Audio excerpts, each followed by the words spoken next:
the Big Bang is a K-pop group. You got to get through that, then you get to the origin of the universe.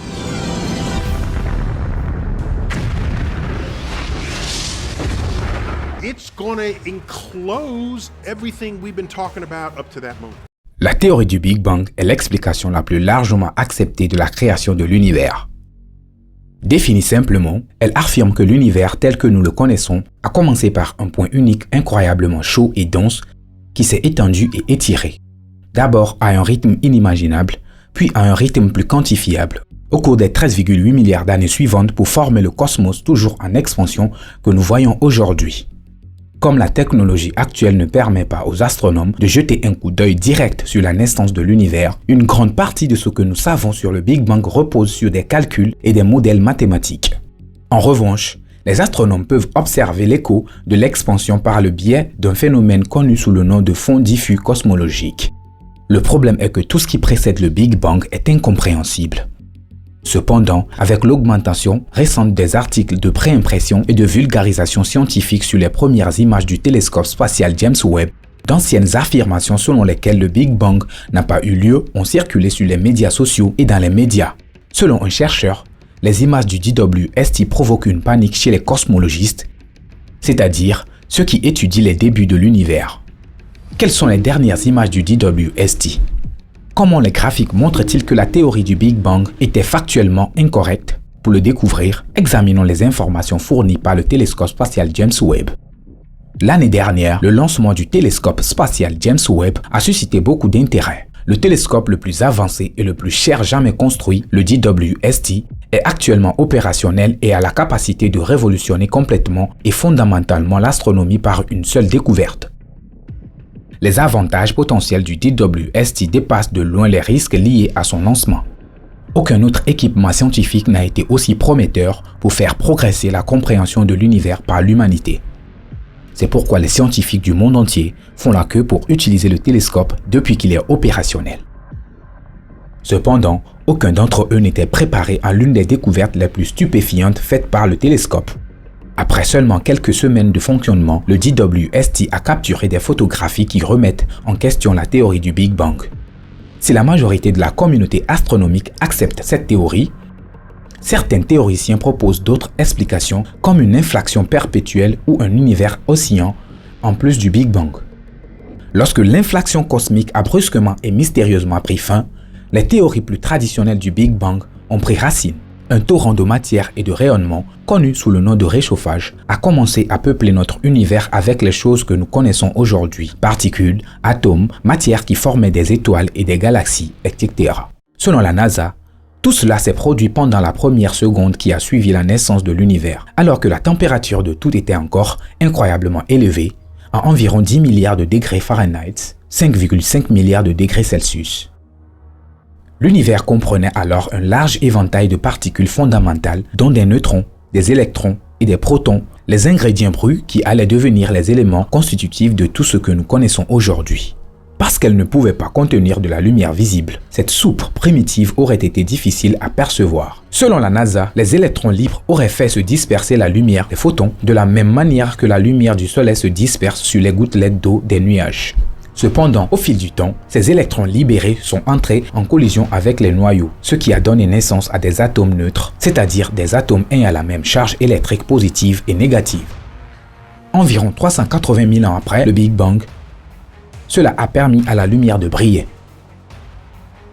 Cette lumière est plus connue sous le nom de fond diffus cosmologique et on l'appelle parfois rémanence du Big Bang, CMB.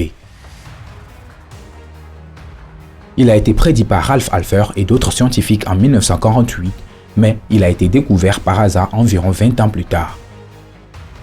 Les scientifiques ont essayé de trouver comment voir le Big Bang par d'autres moyens, car nous ne pouvons pas le voir directement. Dans un scénario, les cosmologistes utilisent un grand superordinateur pour simuler 4000 versions de l'univers actuel afin d'atteindre le premier instant après le Big Bang. Bien que le Big Bang soit parfois décrit comme une explosion, il s'agit d'une description inexacte. Une explosion se produit lorsque des fragments sont projetés à partir d'un point central dans un espace déjà existant. Si vous étiez au centre, vous verriez que tous les fragments s'éloignent de vous à peu près à la même vitesse. Mais ce n'était pas le cas avec le Big Bang. Il s'agissait d'une expansion de l'espace lui-même, un terme issu des équations de la relativité générale d'Einstein, mais absent de la physique classique conventionnelle. Il signifie que toutes les distances de l'univers s'étirent à la même vitesse. Deux galaxies séparées par une distance x s'éloignent l'une de l'autre à la même vitesse, alors qu'une galaxie séparée par une distance 2x s'éloigne 2 fois plus vite. L'imagination de millions de personnes est profondément imprégnée de l'idée que l'univers a commencé par un Big Bang. Cependant, la soi-disant science n'est pas aussi fiable que la plupart des gens le croient. De nombreux scientifiques, y compris des athées et des naturalistes, reconnaissent que l'hypothèse présente des défauts majeurs. Les images les plus récentes du télescope spatial James Webb n'ont pas aidé les croyants en l'idée du Big Bang.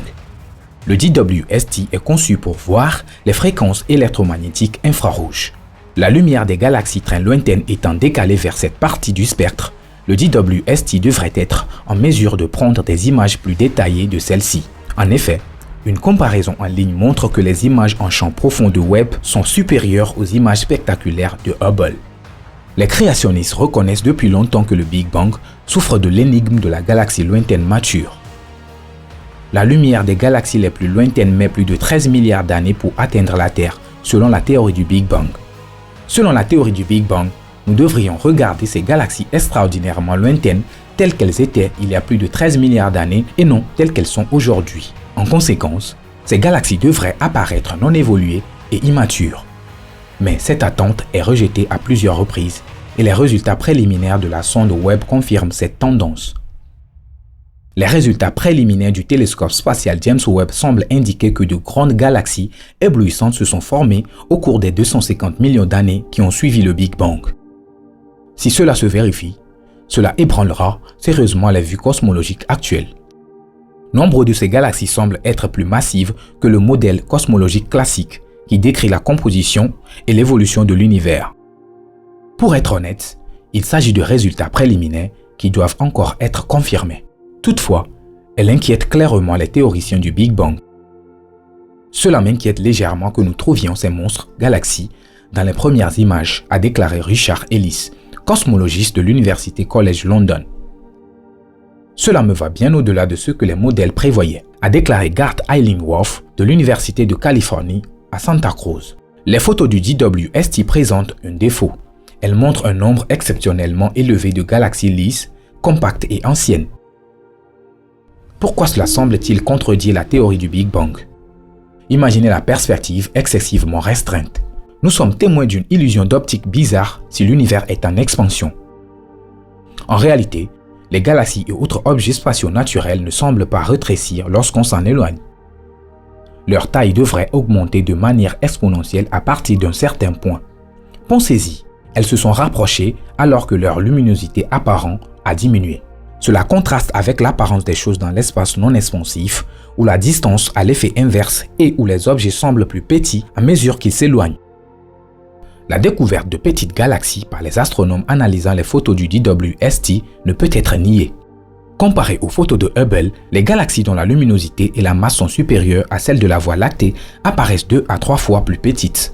Il n'est pas surprenant que les décalages vers le rouge des nouvelles galaxies soient 2 ou 3 fois supérieurs à ceux des anciennes. Ce type d'action de la part d'un cosmos en expansion est assez surprenant. Si l'univers n'est pas en expansion, les galaxies observées par le JWST ont la même taille que la galaxie la plus proche et le décalage vers le rouge est proportionnel à la distance. Pour expliquer l'apparente illusion d'optique, ces galaxies incroyablement lointaines doivent être essentiellement anormalement petites selon l'hypothèse du Big Bang. La GHZ2 brille beaucoup plus que la Voie lactée. Cependant, les estimations indiquent que son rayon estimé n'est que de 300 années-lumière, soit 150 fois celui de la Voie lactée. Si la luminosité était mesurée en fonction de la surface, elle serait 60 fois plus brillante que la galaxie la plus proche. Sa densité serait de plusieurs ordres de grandeur supérieure à celle des galaxies observées actuellement. Qu'en est-il de la régularité des galaxies? Comment cela affecte-t-il la théorie du Big Bang? Pour que l'idée du Big Bang soit correcte, il faut qu'il y ait des galaxies souris puissantes, c'est-à-dire des galaxies petites et denses. Le JWST a rendu la situation encore pire qu'elle ne l'était auparavant.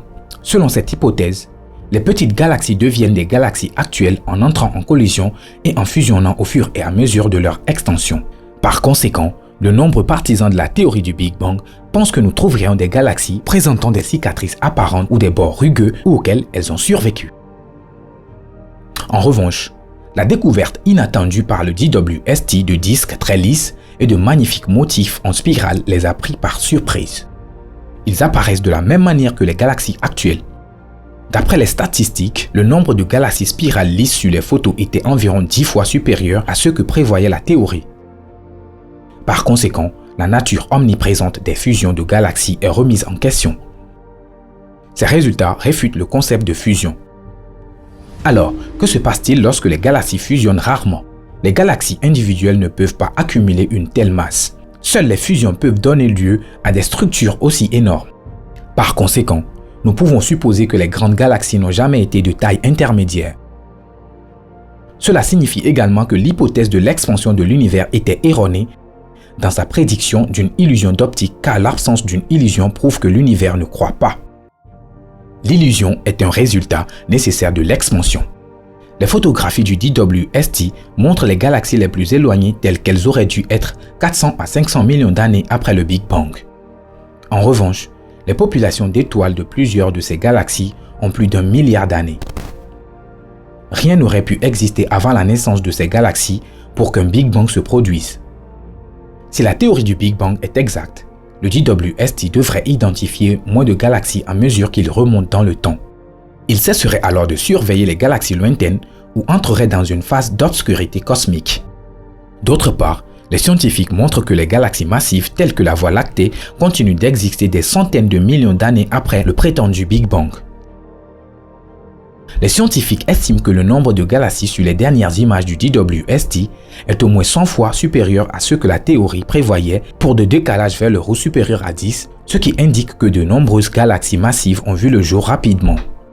Si c'est le cas, il est difficile de croire qu'il n'y en a pas eu de Big Bang. Faites-nous savoir ce que vous en pensez de la validité de la théorie du Big Bang dans la zone de commentaires ci-dessous.